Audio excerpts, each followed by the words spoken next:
So now I would like to present another speaker. Her name is Jana Javakishvili, and she's from Georgia. And I think she brings in really interesting dimension to the debates that we had, and I think that we still were sort of lacking it in this discussion. So she's a professor of clinical psychology in Tbilisi Ilia State University, and her talk will be about collective trauma, populism, and war, the case studies of Russia and Georgia. So, Jana, the floor is yours. Thank you so much, Yogile. Dilam Shvidobisa, that's good morning in Georgian. Oh, no, that's afternoon already. Here I stopped to speak in Georgian because I would like to have direct contact with you to facilitate understanding. But I have a lot of things which actually in my presentation which facilitate expression of my national identity. So, and I would like to say how happy and delighted I am to be here, to have this unique opportunity to listen to you, to hear about your ideas, experience, and to be able to exchange. So thank you so much for this opportunity. I've decided to start with showing a map because I'm not sure about, not all of you remember where Georgia is located. So that's a very little country here. And actually I found a map where occupied territories are shown. So that's Russia occupied territories of Georgia. Here is also a map of Ukraine with Ukraine's occupied territories. So surrounded by Turkey, Russia, here Armenia, Azerbaijan, but also Iran. So yeah, nice neighborhood, I would say. And in solidarity of Ukraine, that's my favorite Ukrainian artist, Kopchinska, and that's her masterpiece, Joconda's, remake, replica of Joconda. So, in my presentation, I will speak about what collective trauma can, how collective trauma can work in society if it is not processed, if it is not digested, if past is not dealt with. In the next part of my speech, I will focus more on Russia, just as an illustration how things might go, or how will be my main focus of my case study. And then I will touch upon Russian hybrid war in Georgia. And I speak about how populism creates fertile soil for political manipulations and malignant developments. Actually, I am thinking, and especially based on yesterday's discussions, I think that populism might be like Axis, and we are starting with so-called, I called it myself yesterday evening, empathetic populism, just to establish rapport, contact with your electorate, and to say something which they expect and hook them. And that's okay, because like President's example yesterday, she started by declaring that she's not happy how things are and how political parties perform their job. Because she was also bringing message, let's change for better. And that's so important. But then probably problematic populism starts if it's overused.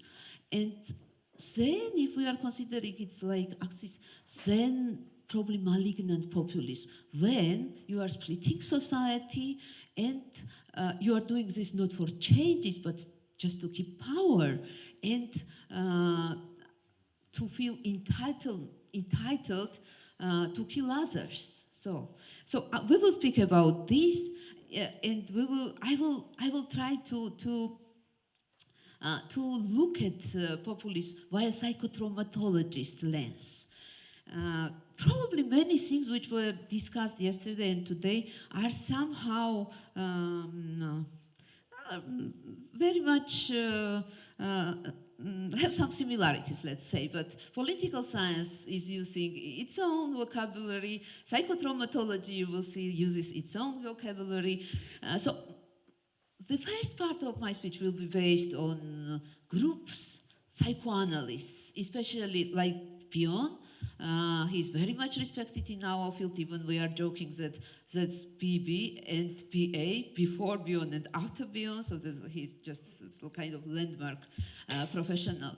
And then Earl Hopper's and Vamik Volkan's works, so that's large groups, psychoanalysts. And I'm very lucky to be Vamik Volkan's student, for years. So, and naturally I'm based on his works. And that's about my national identity. That's famous Georgian artist, Levan Jogoshvili, and that's Georgian national outfit. Just not to get you bored, sometimes I will have this kind of, entertaining pictures as well. So I would like to start with bringing very briefly a case of former Yugoslavia, how populist leader Slobodan Milosevic there actually utilized unprocessed, undigested trauma related to Ottoman Empire's conquering Serbs back in 14th century. Especially Kosovo battle theme was utilized in his, election campaign. That's a case described by Vamik Volkan in his Bloodlines from Ethnic Pride to Ethnic Terrorism. It's a very interesting book, and I can recommend this book for reading for those of you who is not acquainted with it. So, and that's you will find a lot of Serbian artists, pieces on Kosovo battle. It's like very emotionally charged topic for the Serbians. And the story is that back in 1389, there was a Kosovo battle. Ottomans just approached Kosovo field to attack Serbians. And Serbians were a very small army, and they decided to use some kind of trick. And King Lazar, then Serbian King Lazar's brother, just went to Ottoman's camp and approached Ottoman's leader Sultan Murad and told that I am going to fight on your side because I don't believe that they can win. And Sultan Murad believed him, and all of a sudden he killed Sultan Murad. So Lazar's brother killed Sultan Murad. Serbians were expecting that Ottomans without leader will not attack them, but Kosovo battle took place. Serbians lost, or Serbs lost. King Lazar was killed. And in spite of the fact that then for 70 years Serbians were maintaining more or less, so Lazar's daughter got married with Sultan Murad, and after 70 years they were fully conquered and very humiliated. Starting with first night rule and ending with best use of Serbs deployed in Ottoman's army. So that was centuries of humiliation. But here I am stopping describing the story, telling the story, and 20th century. Slobodan Milosevic tries to establish himself, and he, as a populist leader, he tries to utilize undigested past trauma. So what he does, that's a very interesting story, he's just digging out. Lazar, King Lazar was announced as saint, canonized in 15th century. So, and trauma transmitted from generation to generation via narratives, via art pieces, via songs, via poems. So that was a very emotionally charged topic.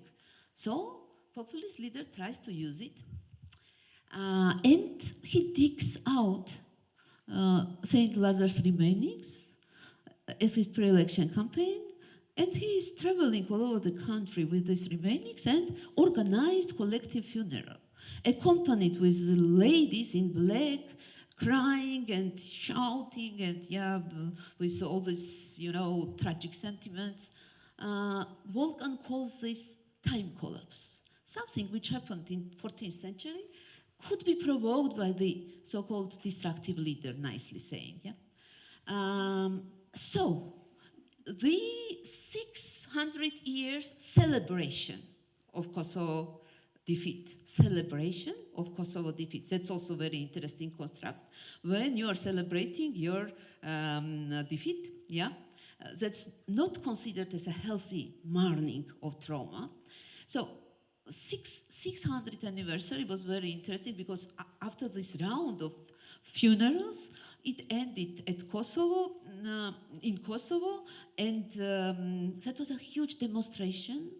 And Slobodan Milosevic went there with helicopter and just went down to the folks from the sky as a savior of the nation. And there were a lot of people with campaign T-shirts dedicated to 600th anniversary of Kosovo battle. And there they used King Lazar's words just articulated before the battle. His appeal to fight unbelievers. So it was that if you would not fight unbelievers, you will be cursed. So that was how to say exactly time collapse about which Volkan speaks. And in 20th century, with catalyzation from the side of the populist leader, time collapse happened in former Yugoslavia, let's say Serbian society, and then we know developments. Of course, there is no mono cause of war. The war was there in the air, but this catalyzed malignant developments. So now I am moving to what does it mean to authentically mourn loss, grief, and trauma on a societal level. Because if we are grieving on an individual level, we are just crying and probably not crying, but we have our own way, all of us, but on a societal level, that's qualitatively different process. That's absolutely different. That's societal phenomenon. So to mourn out trauma related to man-made catastrophe, as we call, like war or this kind, or genocide or totalitarian political regime and political oppressions. That's about justice process of justice. So actually, aggressor should acknowledge that he did what he did. He might not regret at all, but we need to create conditions like court or whatsoever, or probably that could be Truth and Reconciliation Committee. So there are formats also, not only conventional justice process, but also restorative justice and transitional justice process. So aggressor needs to acknowledge what he done. Bystander is very interesting. Group, subject. Bystander should validate that what happened, it happened. So suffering of a survivor or victim, it really took place. And victim or survivor should be satisfied morally, should be satisfied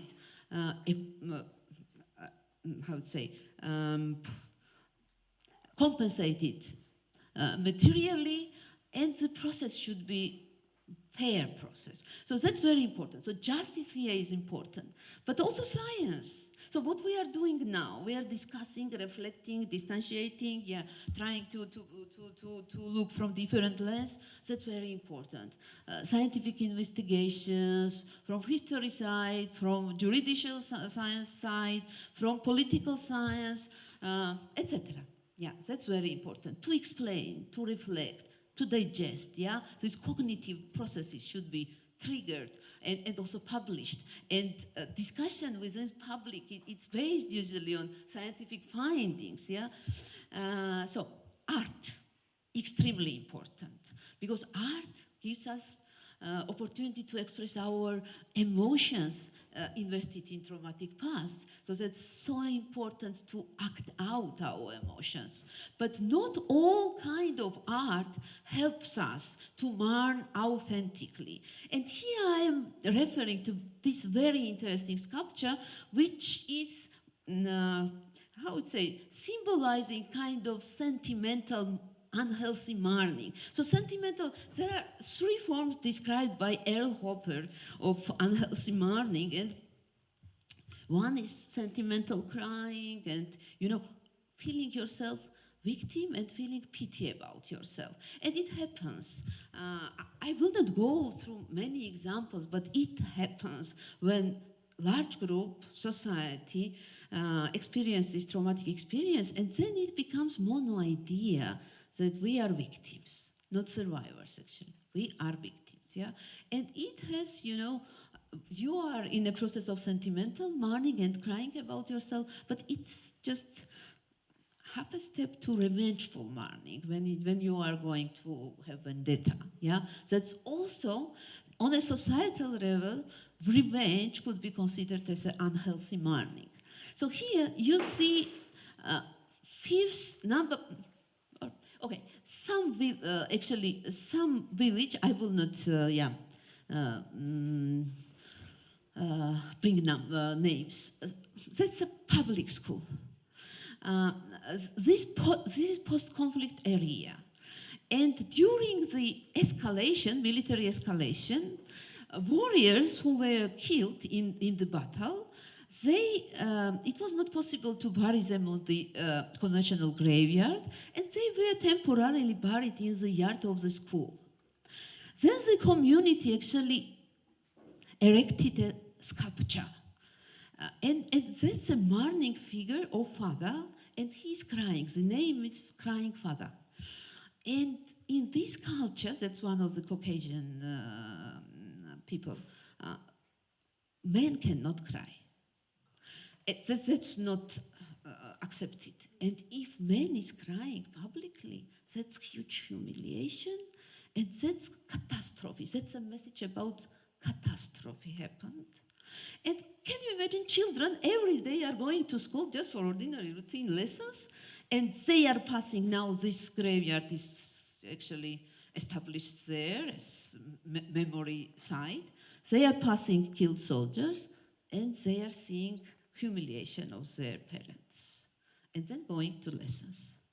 So what I would like to say is this monument does not facilitate authentic mourning.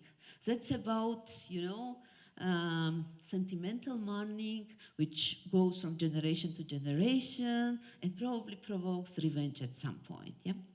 Okay, what about victorious mourning? That's also a healthy type of mourning when you're celebrating instead of, you know, grieve out, and instead of reflection, and instead of actually reflecting on what happened. I would say that in the Soviet Union, after the World War II, it was typical victorious mourning. Nobody reflected about Molotov-Ribbentrop's Pact. Nobody. Yeah, it was hidden. So that's why lessons were not learned. So this is about mourning. Why I'm speaking so much about mourning? Because that's very important way to deal with the past. Dealing with the past, actually, that's the main thing what authentic mourning is focused at. And if the past is not dealt with, then there is, you know, huge emotional pain undigested, which could be used by populist leader. And if this leader is not constructive leader and is pro-malignant, prone to malignant populism, then that's disaster. So, according to the theory that I am based on, the main phenomenon, societal phenomenon, often not even conscious one, it's annihilation fear. So if the large group went through the traumatic experiences, then if these experiences are not digested, that's about fear to be annihilated as a large group. That's why I will move to the Georgian case later in my presentation, but that's almost funny, formula that somebody is going to take off from us our Georgianness. And what is this Georgianness? Nobody knows, of course, but Georgianness. So that's typical annihilation fear formula. And if you have annihilation fears, then it immobilizes you, does not allow to develop, and then you are living in a survival mode. So that's how to survive is the main mono idea within the society, and very irrational assumptions come to societal life. So that's assumptions about how can we survive. And the first assumption actually described in the literature, that's dependency basic assumptions. That's looking for a messiah who will rescue us. So we will depend on our only leader, and we should be as homogeneous as it's possible, because we should actually look at our leader, not to ourselves, each other, and he will rescue us. So that's about, that I witnessed it in Georgia for decades now. One leader changed another one, and all of them are considered as messiahs. And in this setup, followers consider leader as omnipotent and themselves as helpless. And also, I cannot not to mention Melanie Klein,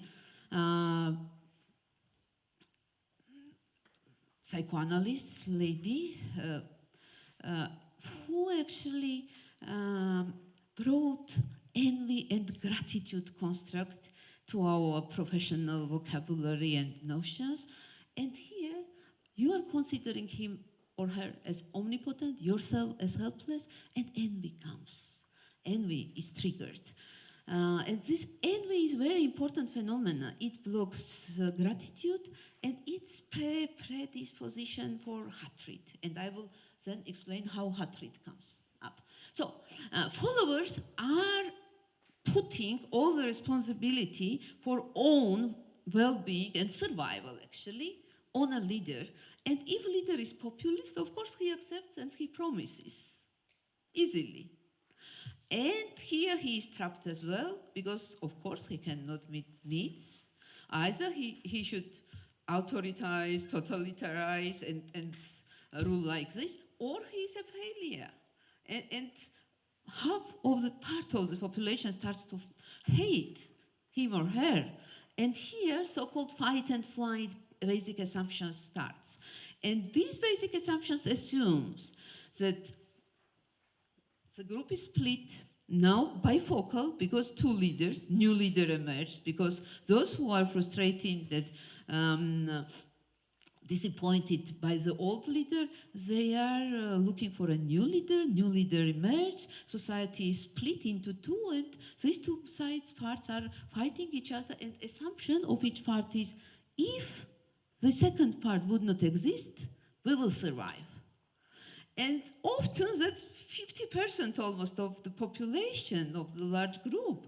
And can you imagine group split it into two and dreaming about other parts disappearance, annihilation, yeah? So that's about fight and flight assumption. And for example, in Georgia at the beginning of 90s, I observed how civil war was catalyzed by this fight and flight assumption, etc., etc. And I will not go to pairing assumption. If you would become intrigued in this topic of basic assumptions, that's not, for today's analysis, that's not very important to me. So I will go yeah. You can read Earl Hopper, that's, yeah, very interesting author. So, and here, when basic assumptions, dynamics starts within society, then narcissistic regress of the society takes place. And what are the narcissistic regress indicators? So manipulations by the leader and utilization of societal trauma, yeah, like in case of former Yugoslavia. And the followers are rallying around the leader and they are ready to lose their own identity and investing in leader, yeah, their emotions and hopes. Mass introjections. So leader manipulates and the followers are just following without any critical thinking. Mass projections. So as actually leader, populistic leader especially, is trying to split the world into goodies and baddies, then we are goodies and all my bad parts are projecting on another side. And this another side could be outside, even country, but it could be just yeah, different in my environment, yeah.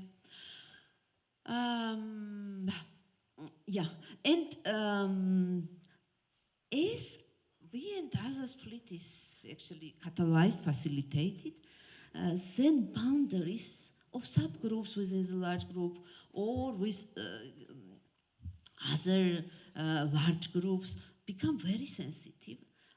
So minor differences become major issues. So even minor differences are becoming issues which might cause, you know, conflict, military conflict, war, etc. So division on we and they, goodies and baddies. And here I am again quoting to Melanie Klein, and actually Bion, Hopper are very much based on her works. She is describing, most of you I'm sure know, child's developmental stages. And the first stage of development, that's so-called paranoid schizoid orientation, when you think that you are, okay, when you cannot imagine that object can be both good and bad at the same time, at once.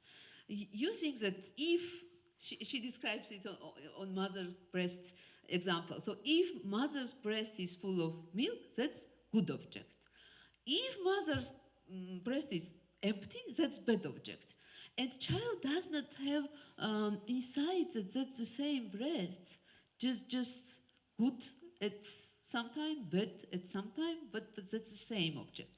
So, and the next stage of development, that's so-called depressive position, when child discovers that breast could be both good and bad at the same time, and that's very sad to discover, but very wise. So sadness and wisdom are coming when you are moving to depressive position, and actually Bion extrapolates this to the group dynamics and group development, and so group develops also via discoveries that there are other nations, they are good and bad at the same time, and we have also bad qualities, but we have good qualities, and we need to tolerate each other's bad qualities, and so this kind of, you know, wise, mature position.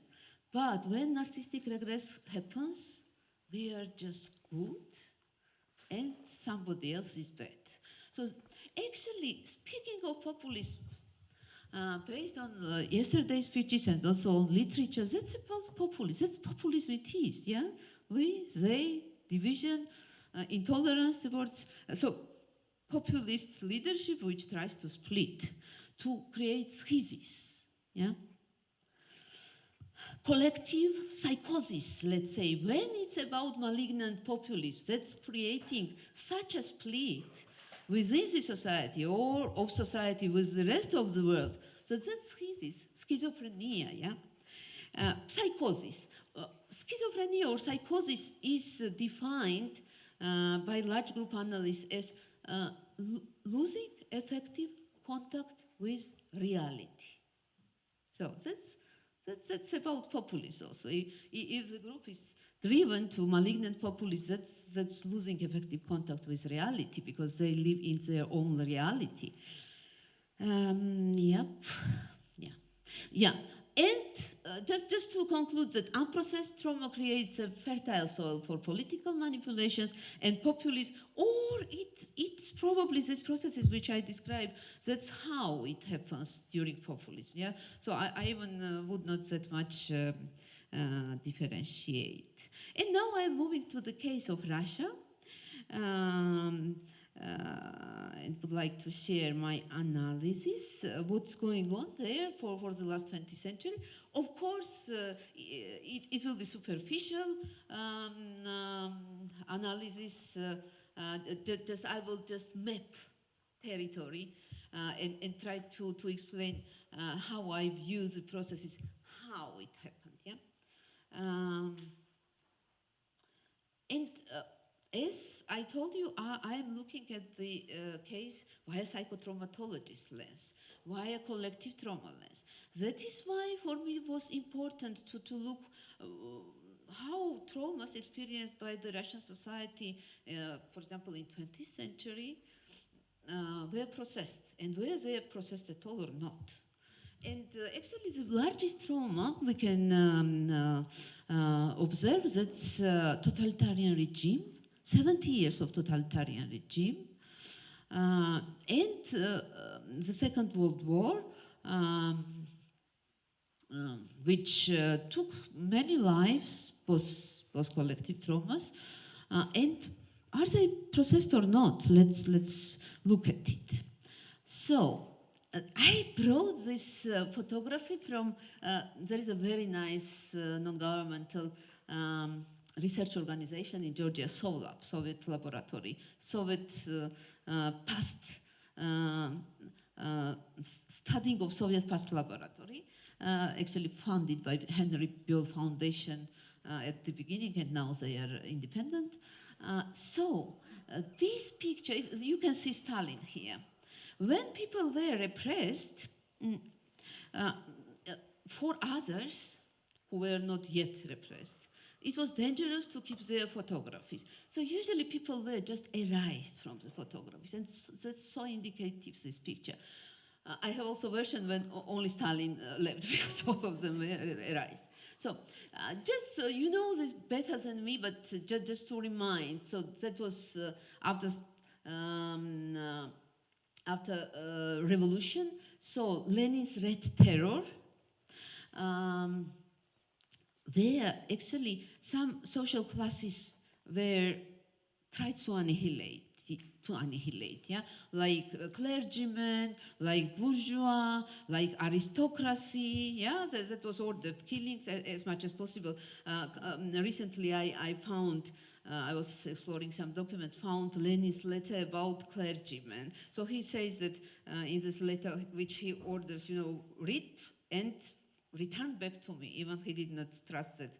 So to his political elite, and he says that don't kill patriarch, but kill as much clergymen while you will expel goods from them as it's possible. So this was kind of Red Terror, when particular groups were ordered to annihilate, but also those who were fighting against. But during Stalin's period, the situation became, that was predictable during Lenin, predictable. But during Stalin's period, historians conclude that that was done, the great purge was done just to discipline the population. And what does it mean? That any person could be repressed then. And even from the elite, political elite, even NKVD staff, nobody actually was guaranteed. So that was the style during the Great Purge. So we don't have Russian statistics that much. We have partial statistics because there was, and hopefully will revive, very nice non-governmental foundation memorial. Sakharov contributed to its foundation, and it was delivering excellent job, like now SOLAB is doing in Georgia, but also we had also branch of memorial in Georgia as well.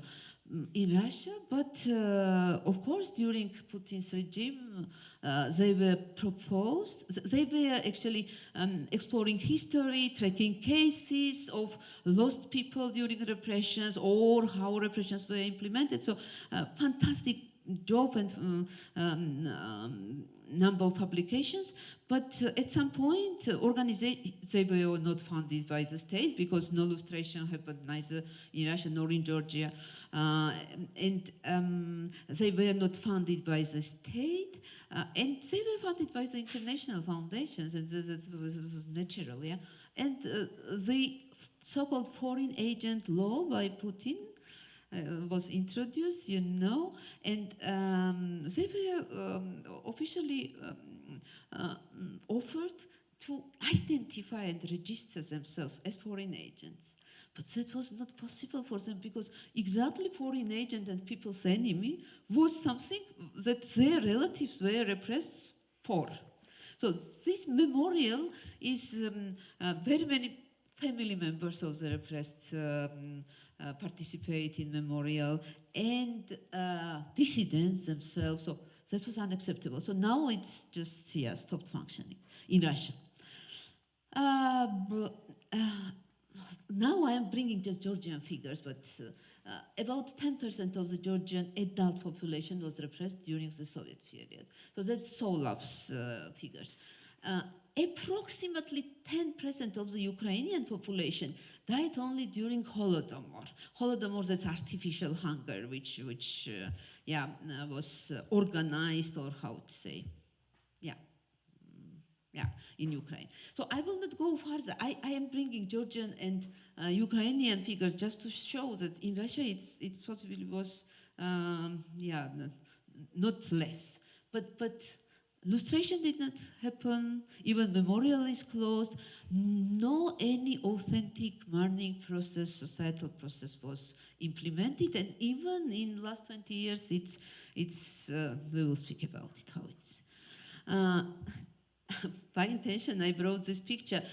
I'm here, would like to mention the Second World War, which is called the Great Patriotic War, Великая Отечественная война in Russia. And that's about Molotov-Ribbentrop Pact, just to show that it was not processed. The trauma was not digested, lessons were not learned, so it's how it is. So these two huge undigested traumas, of course, have their own emotions and annihilation fear, but, and what? Of course, this is easy to manipulate context for malignant populist leader. So, and actually what happened? And here I would like to introduce the notion which actually was my side when I was writing this paper, because I never thought about substitutive trauma, because in case of Slobodan Milosevic, he used Kosovo trauma, Kosovo battle trauma, and that's really existed trauma. But collapse of the Soviet Union, of the totalitarian state, which took away so many lives, how it happened that it became trauma for the Russian population? It was liberation, not only for the colonies, as Georgia is and Ukraine is, but also for Russian people. But populist, unhealthy leader creates substitutive trauma. So he offers his followers to consider collapse of the Soviet Union as the largest geopolitical catastrophe of 20th century. And it happened on, probably he has other speeches as well, but I expel it from April 25, a speech in his address to the Federal Assembly of the Russian Federation. So his messages are that that's the largest geopolitical catastrophe of the 20th century, and he appealed to work on the reconciliation of the nation. Yeah, that's his programmatic actually statement, where he creates substitutive trauma, where all these negative emotions, undigested, unprocessed, unmentalized, not mentalized, are attaching to this collapse of the Soviet Union. And what does he do next, or in parallel? He's adjusting narrative history textbooks. Already in 2013, he ordered to produce a single-track history handbooks. So he unified history handbooks texts, which are school texts, to actually exclude inconsistencies and alternative opinion and possibilities for different interpretation and double meanings, and to propose the unified historical cultural standard in the country. So that's already, I'm moving how he mobilized society via his populist governance. Next, enemy image. Who is aggressor? And the Germans, and I will show later on in my presentation, sentiments towards Germans, so from the 40s. He utilized and actually succeeded in presenting the West, as an enemy. And that's just from his, he spoke about it on the day when he attacked Ukraine, that NATO is steadily expanding, the military machine is moving and approaching our borders. To you and me simply have not been left any other opportunity to protect Russia, our people, except of the, what happened, except of the attacking and killing Ukrainian children, women, people, So, again, annihilation fear is here utilized. So, narrative, enemy image, projected on so-called Ukro-Nazis, they call, or denazification of Ukraine. And internal enemies, of course, because that's about populism also, we and they. So internal enemies, who? Who are actually non-believers? Because we cannot here speak about rational processes when basic assumptions dynamics is unfolding in the society. We cannot speak about ratio.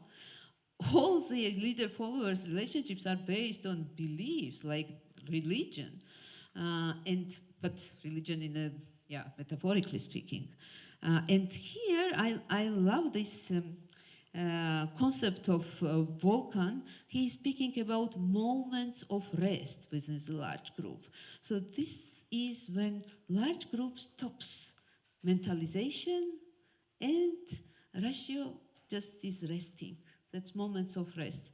Only, destructive, basic assumptions-based dynamic is taking place. So those who are still thinking, they are enemies to annihilate, And survivor, as Milosevic actually went down from the helicopter, from the sky to save the nation, the same process here. Vladimir Putin, who is going to save the nation, and he's a fighter against internal enemies, against external enemies, so tough guy. So that's very trivial triangle. Some call it Bermuda Triangle, some call it Karpman Triangle, some call it genocide triangle, but still works. The simplest scheme, which is the populism, is in fact very simple phenomena, And the simple scheme is very nicely reflects what's going on. Saver of the nation, aggressor who is approaching steadily, victims, Russian nation, who are under the threat. I prefer to call it Bermuda Triangle because as soon as you are stepping in, you are lost. And here it's very interesting curve.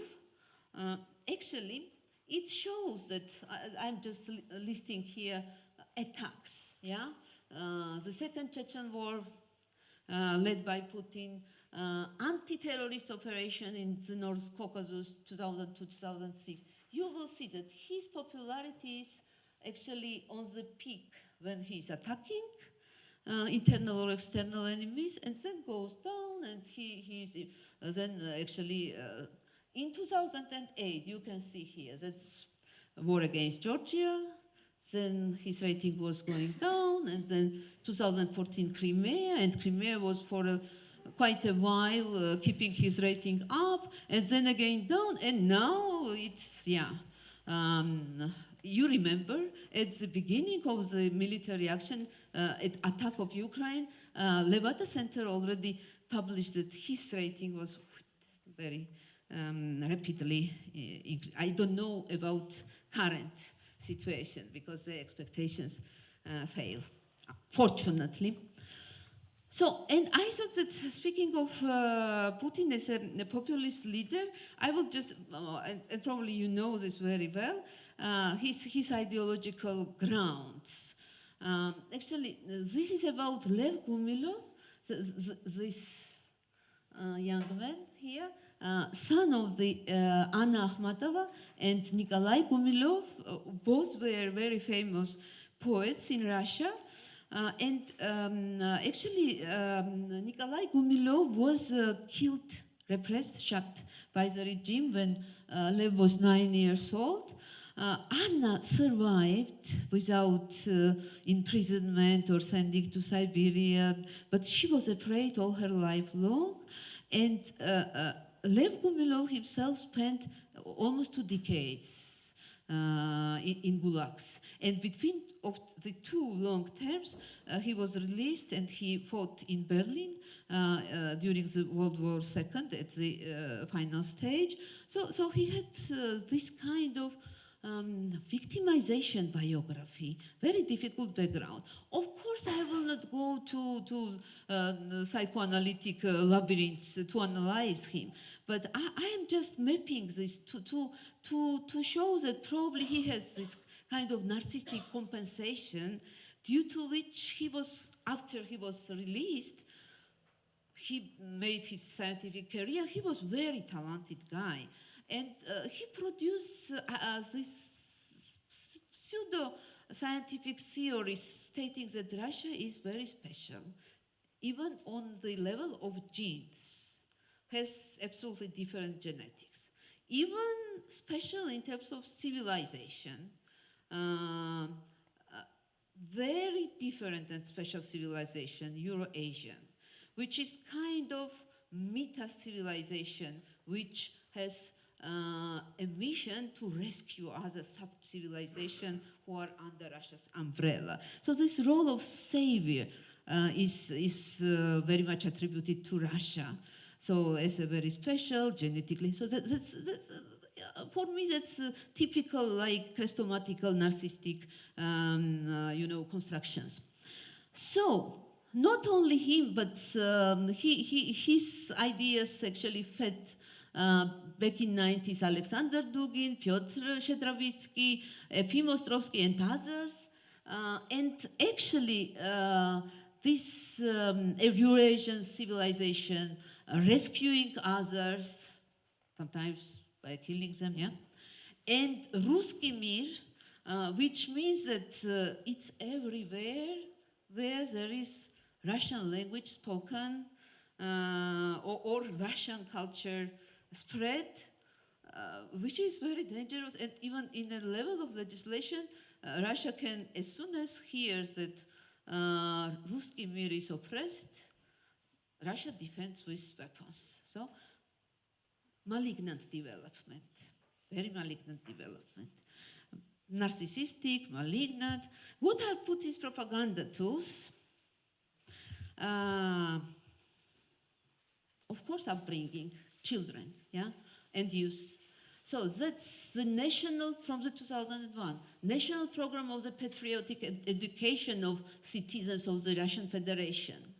Yeah, this program is implemented via 5 years plan, and this Pitsiletki, that's typical Soviet, and they did just Pitsiletki, 5 years plan to change the new generation, to upbring, and they have also some institutional tools, like it's very similar, Junarmia, juniors army, like Hitlerjugend, yeah, also the youth anti-fascist movement, Nashi, ours, very populistic, yeah? So this is for children and adolescents from 11 to 18. This is from 18 plus. I had here, I wanted to read some. Oops.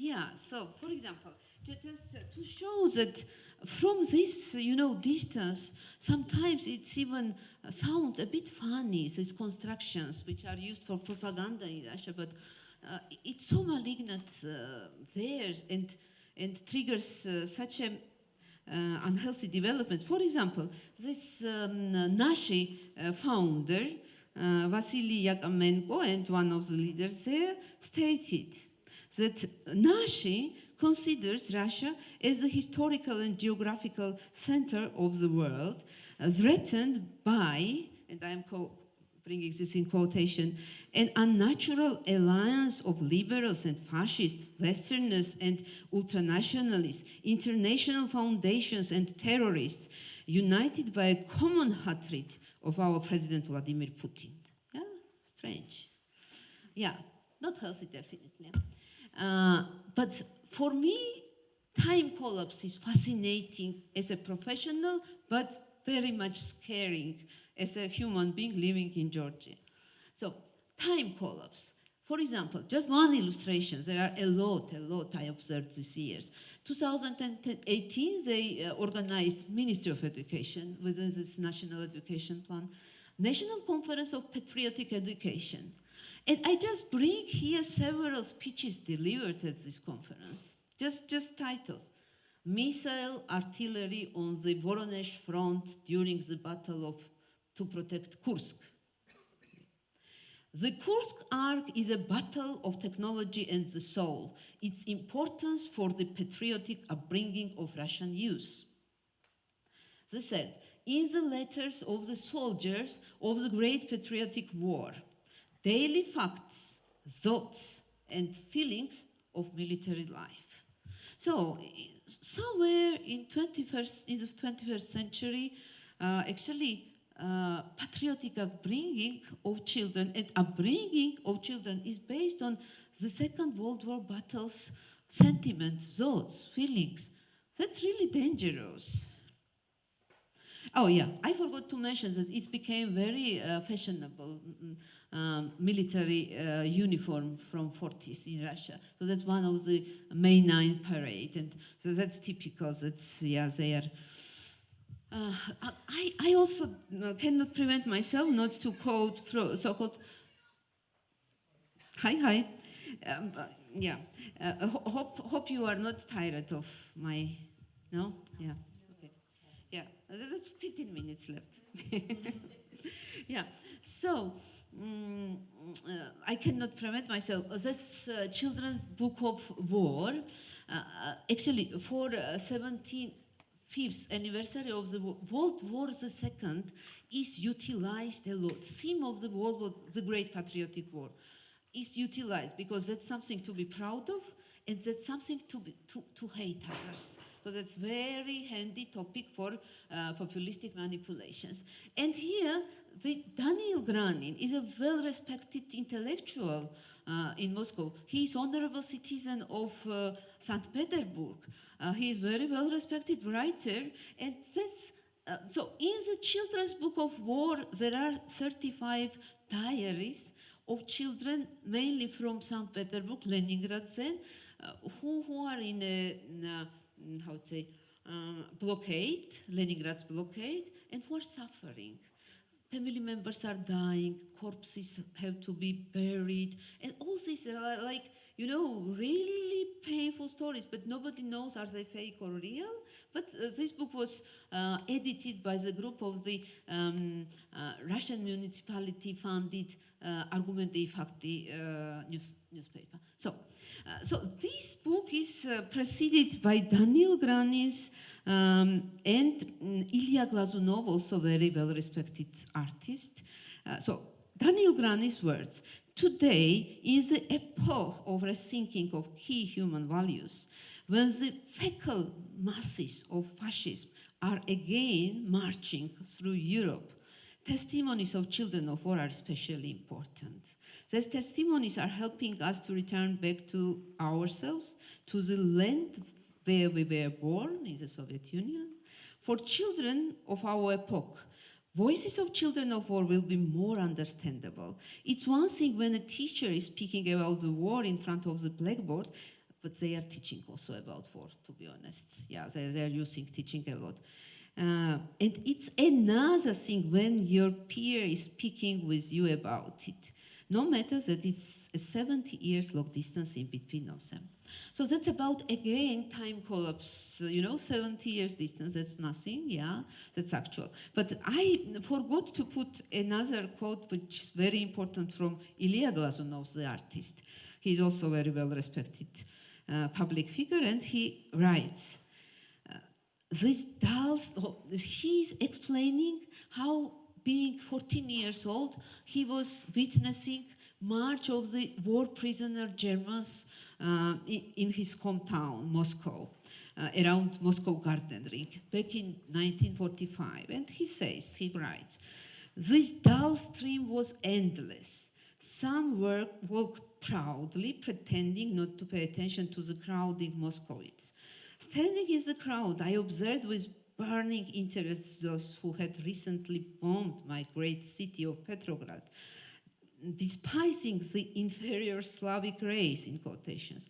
I looked at them with victorious disgust, and I hated. I was already 14 years old. No one then imagined, and that's the main message of him, that the vanished would live better than the victors. So here is malignant envy from Melanie Klein. So no one then imagined that the vanquished would live better than the victors. So Europe is an enemy. They live better, and even Germans who lost. Yeah. So this kind of toxic propaganda is actually eaten by young generation, and that's very interesting case. I analyzed, my students analyzed it separately, and that's long story, but to be short, that's Russian military church newly built in 2018 to dedicate. Russians have long-standing tradition to build military churches, but during the Soviet period, it was atheistic state.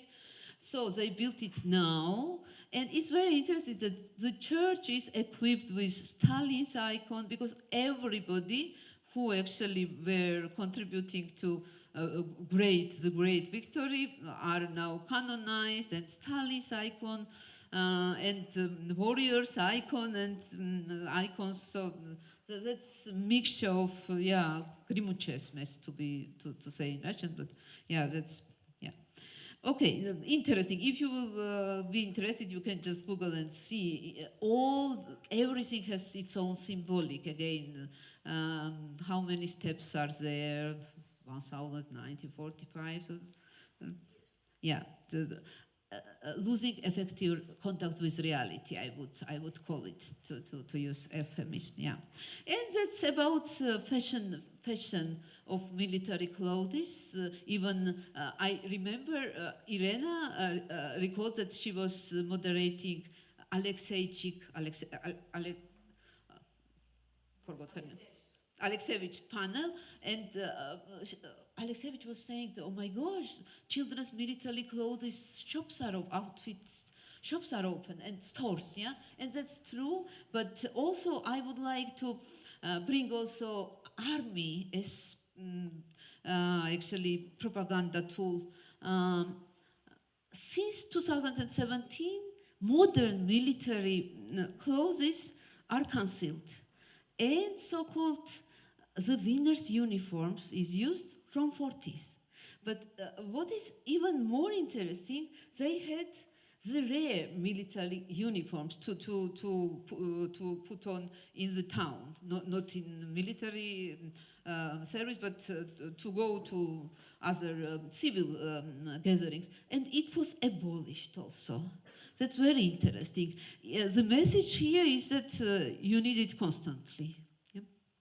Everywhere could be war. Yeah, and yeah, this closes. Yeah.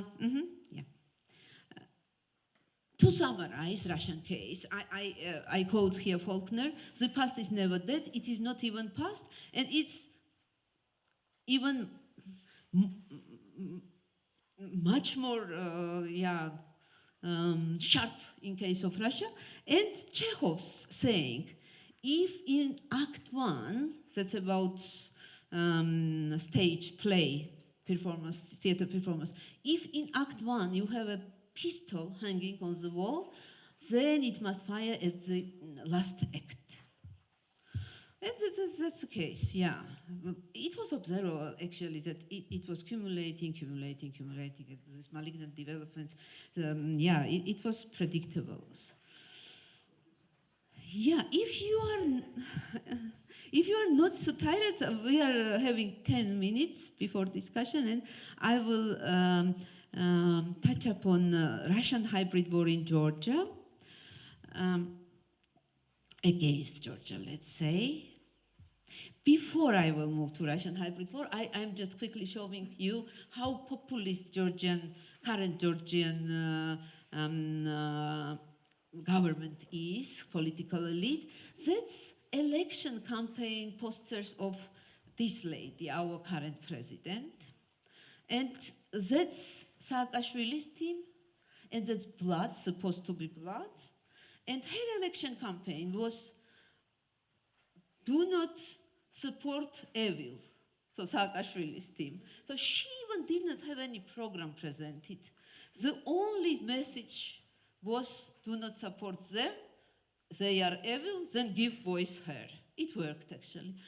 Or here, that's also Saakashvili team, and that was, yeah, now Parliament is discussing to change, to introduce some regulation not to allow such a malignant election.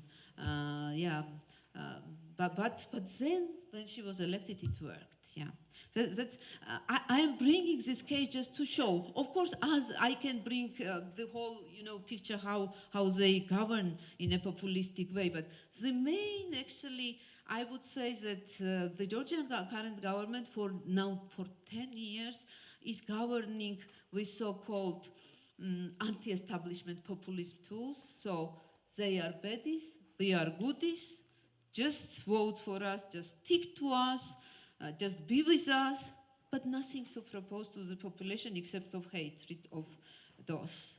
Yeah, and Georgian Orthodox Church, which very much exercising so-called cultural populism. So anti-Western messages, West means LGBTQ community, and LGBTQ communities annihilating our Georgianness, etc., etc. So within this context, what is going on now? So Russian hybrid war tracks military aggression. So you know that this semi-frozen conflicts from the beginning of 90s. Sometimes defrost, like in 2008, sometimes. But this crawling occupation is ongoing still. So time to time they are just moving this iron fence deeper for example, 1 meter, 2 meters on the whole perimeter of the current border. So they are eating territories and coming closer and closer. And people one morning can wake up and see that they are already on the separated territory. And kidnappings is usual from the Russian side. And for example, in 2017, I don't have more recent statistics, during the year it was 178 persons kidnapped and moved there and asked for money to return them back. And some are killed. So that's about scrolling occupation, coming closer and closer to the capital city. One of the part of our oil road is now on the Russian side, so that's very problematic. So isolating country from the West, a lot of anti-Western propaganda, and usually it's coming from the church, but also from the government, and also now from the ultranationalistic groups planted by Russia during these 10 years. So anti-Western propaganda, now even 4 parliament members just left Georgian Dream Party, the ruler party, and they are full-time busy speaking against American ambassador, current American ambassador, and their messages are that America would like us to be engaged in the war together with Ukraine. That's so funny, because Ukraine is a huge country with huge army, and Georgians 3.7 million. Who want you there? But yeah, it works. Yeah, it works. So increased Georgia's economic dependency on Russia. So I was personally so happy when back in 2000, I don't remember, 6 I think or 7, Russia closed its market for Georgian wine. Because Georgian wine improved in quality, we started to export to the West, and that was revival of Georgian wine. And now they reopened again, and we know that as soon as they are doing it, it's described in the political scientists' publications.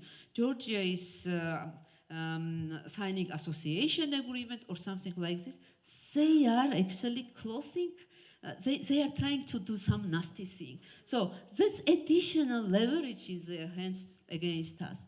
Then spying and subversive actions. I will not go deeper, probably you know better than me how it goes. Planting pro-Russian political parties, and they are now in the parliament already. During these 10 years, they grew. Now several are active, not all of them in parliament, just one, but still. Planting pro-Russian media, very effectively. Georgian language, Georgian, with national conservative values. Just saying that West, that's LGBTQ, which will expel our Georgians. Yeah. Planting pro-Russian ultranationalistic groups, I told them they are doing classical pogroms, if you know what it is about, of liberally minded youth, journalists who are covering all these developments, brave enough to cover. So last year, on July 5th, one very good cameraman was killed, beaten up to death. After 5 days, he just passed away. Disinformation, trolls, bots, factories. Georgian Orthodox Church is an agent of Russian influence, because Georgian Orthodox Church very much collaborates with Russian Orthodox Church, and contemporary Russian Orthodox Church was actually, clergymen were really cleansed during Lenin's period, and then Stalin actually reinvented church as an instrument to influence society. So that's the history. So somebody was saying that such countries as Georgia, with long history of religion being part of our national identity, but actually this current Georgian Orthodox Church acting very much as appendix of Russia, that's nothing in common with our cultural religious roots. Yeah, that's very, very strange, how the estranged, yeah, that's not, yeah, what we are coming from, yeah? And planting Ruski Mir, which is now under its rise. So a lot of Russian refugees came, but before then, during this last several years, 10 years, Russians are buying estate, changing language environment. Now I learned that they are opening in Batumi city, one of my favorite Georgian cities, the Russian language school, private, which will use curricula of Russian Ministry of Education. And that's exactly about this toxic, propagandistic curricula. So that's very boring, yeah. Very boring that Ruski Mir in Georgian towns, it might, yeah, cause bad things. So, messages. The West, especially Europe, but also America, is trying to take out our Georgianness. That's most powerful message. As silly and irrational as more powerful. So it's the most powerful. This Georgianness is a topic everywhere. Do you want war? Because formula is not to irritate Russia. So I am usually, do you want war? They are asking me. And many people are blaming that we want war. Also very rational. We need to keep neutrality, not to irritate Russia, but that's not about neutrality, that's about being pro-Russian. If you are speaking of KGB agents, you need to speak of Western agents as well. So that's exactly the same as actually foreign agents legislation by Putin. If Russia is an occupant, then Turkey is an occupant as well. You saw the map, and actually in the medieval era, yes, we were often invaded by Turkey. Yeah, okay, till probably 19th century, and the main thing is that they're saying that as soon as we are entering NATO, Turkey will invade us.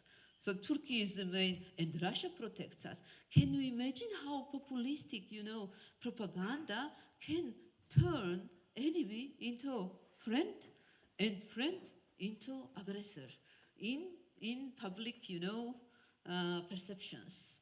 Yeah, only Russia can return us back our lost territories. That's also, I love it, because, Russia is the one who because of whom we lost these territories. And now to have irrational beliefs that it's the only way to return back these territories.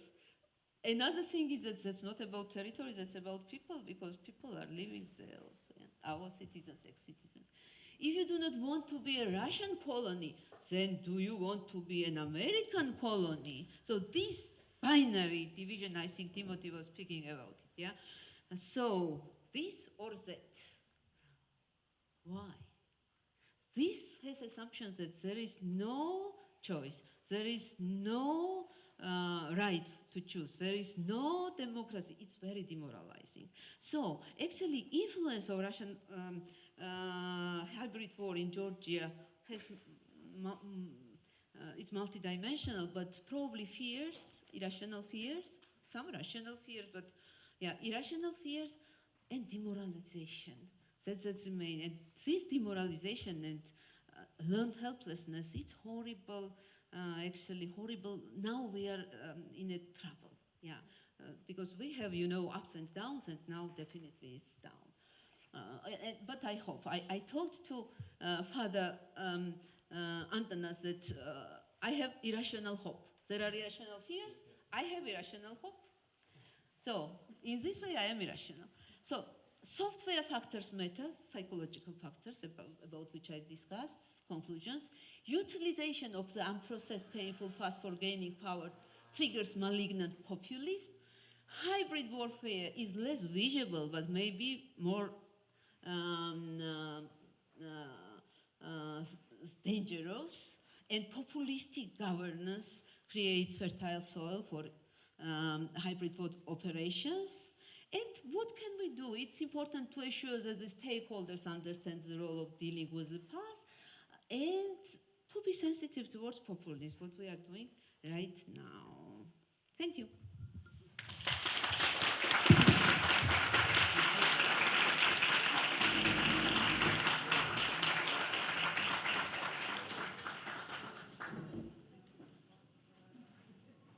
Thank you for an amazing presentation. I'm not taking the time, but I'm giving a floor to you to ask the questions that you want to hear the answers to. I might not have answers. All the questions that are asked here are really simple.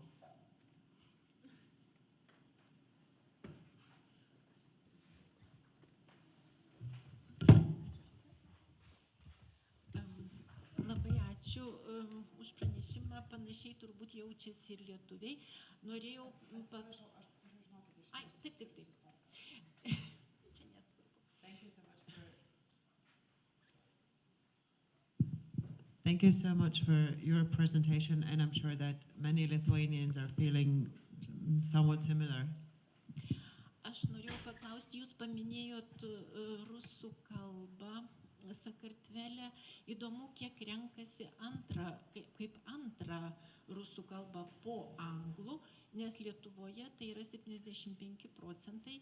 Ir niekaip švietimo ministerija nemato jokių galimybių pakeisti vadovėlių, iš kurių mokosi nuo 2000-ųjų. I wonder if you have any data about choosing Russian as a second foreign language to learn at school.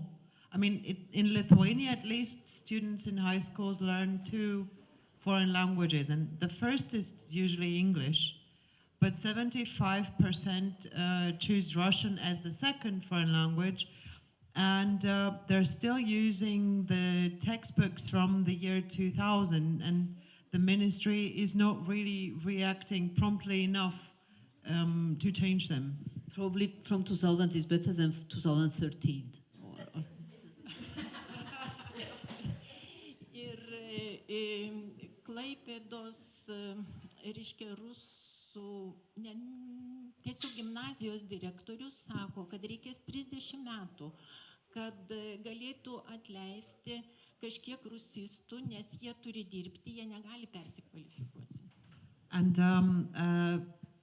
high school headmaster from Klaipėda is saying that it will take at least 30 years to dismiss at least part of the Russian language teachers because they need their jobs and they cannot change their profession.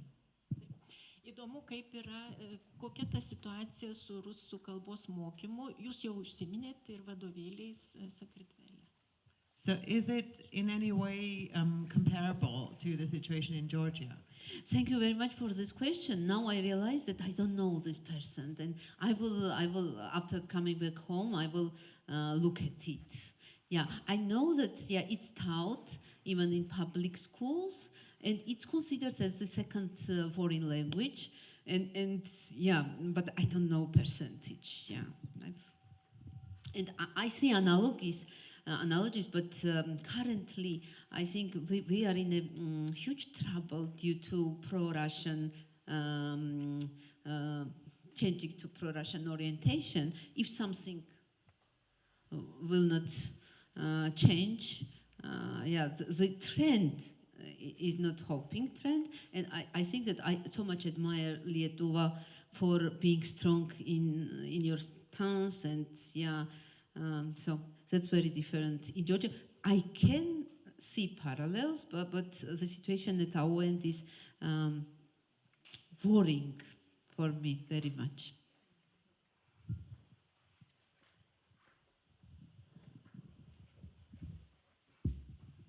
Should I ask in English maybe? Or? Yes. Okay. Well, thank you very much, first of all, for your lecture. It was really interesting to listen, and you put some highlights really nicely. And from the very beginning, I just felt really strong empathy to the term, this narcissistic regression. And later you expanded on this triangle, Bermuda Triangle, which instantly sort of a vicious Russian cycle almost. And on the one hand, I have a question regarding methodological part of this narcissistic regression and what is the theoretical way out of it. And on the other hand, I have this irrational hope that you can answer me a question: what's the future of Russia in this? Thank you very much.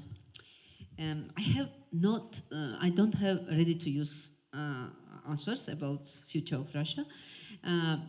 Just my subjective opinion that I would like to bring analogy with emotional regulation. When child is developing, emotional regulation is very important to develop. And the world, surrounding world, social world helps him. If mother is good enough, then emotional regulation is developing good enough, well enough. If mother is not good enough, then emotional regulation might not develop at all, and grown-up person might become very, over-emotional and dangerous for himself or others. And here, he or she is coming to the therapist, and therapist becomes his external emotional regulator, and the process is to internalize and to have your own internal, that's just metaphor. So speaking of Russia today, my opinion is that if external forces will not stop Russia, will not stop Russia, she does not have potential, in my perception, due to these malignant developments, which I described, to stop herself. This is why I think that it should be stopped. And then process of healing should go like justice, rehabilitation or reanimation of democratic institutions, and dealing with the present and past. So that's long-term process, but it should be facilitated from external, from outside. I don't see now, even if Ukraine will cleanse its territory from Russian military troops and stops there, I don't see actually potential in Russia to reflect on what's happened. Externally should be stopped, and then it has chance to transform. I don't know, did I answer? Yes. Yeah.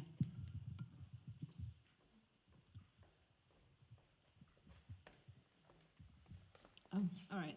Thank you very much. It was a very interesting presentation. So yeah, thank you. My question sort of comes partly from my own personal experience. I went to I'm Lithuanian, but I went to an English school, and I lived in Belgium for quite a long time. And my experience was that I had a lot of Jewish friends, for example, and when we were talking a lot in Belgium, there's a lot of conversation about the Second World War, the First World War, and how that was, a very traumatic experience, and also how that was for the Jews and what happened and so forth. And there's a lot of sort of apologizing for, and the whole conversation. But every time I felt that the conversation came to East Europe, or for example, when I had the chance to speak, no one really cared. Nobody was interested. Nobody thought that my great-grandparents were deported to Siberia, and there was a lot of trauma in the family for that. And it wasn't, I don't want to compare traumas, I think that's totally irrelevant, but it's more about the question of when you say about justice as an authentic way of dealing with trauma.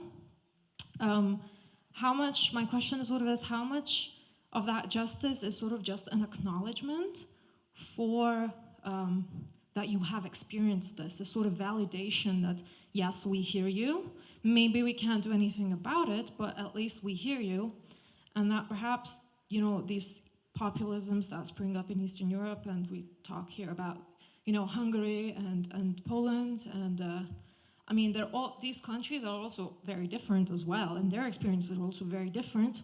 But in some way, it's also that somehow I had to, when I was in Belgium, I sometimes felt like I was the sort of exotic, weird Eastern European that comes from this background village, that hasn't had their traumas, and that comes from a background village because maybe of those issues that happened, that we haven't had the chance to live properly and to, develop as other countries because we had this, historical circumstance.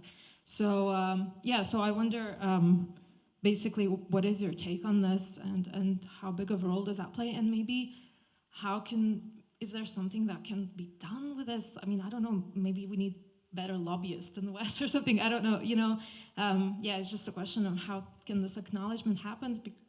How can it happen when you sometimes don't feel heard, Yeah, thank you. Thank you so much. That's a very important question for me. That's something which resonates with my experience, even in my home country, because in Georgia, past is not dealt with. Even actually my family, my grandfather was repressed, and when I started to be interested. I've done my doctoral dissertation on repressions, impact of repressions on the family members, second generation, third generation. And even I was told in academic circles that why such a non-actual theme? Why? Who is interested in this? Let's do something actual, something relevant now. So I was amazed by scale of denial, because no illustration happens. It's just, you know, I am this third generation. Yeah, and but the funniest story in this regards I have from visiting Lisbon. In Lisbon, there is a very interesting museum, Ajuba Museum. That's a museum ex-prison when during the dictatorship dissidents were kept. But these dissidents were pro-Lenin, pro-Stalin. They believed that in the Soviet Union there is a good life. So, and they invited me, actually, I was visiting my colleagues, psychotraumatologists, but then my colleagues told that in Ajuba Museum they are interested to organize public lecture of mine, so I was very happy and inspired and went there with my presentation, and more than that, in this presentation I brought pictures with erased people. And at some point I saw that there was some noise in the audience, and that was dissidents came very elderly, like in their almost 100s, yeah? And I thought that probably they are very empathetic to my story. I was saying story of my grandfather, how it went. And I thought, and I even took my bottle of water and proposed, offered to one of the elderly persons. He told no. And when I finished, appeared that the noise was there, actually, objections. And one of those, about in his late 90s, dissident, former dissident Leninist who was in jail then, stood up and told, "You are a liar, go home." And all of a sudden I realized that, oh my gosh, they are communists. And repressed because of being communist by dictatorship. But you know, I had to say something humoristic because it was a very tense situation, and I also was afraid of their health because they were and I told, actually I do not need to go home because I feel at home now. Because at home I am not heard, I am not believed, yeah. So that's the story. This is the most funny story of my public lectures abroad. Yeah, so of course,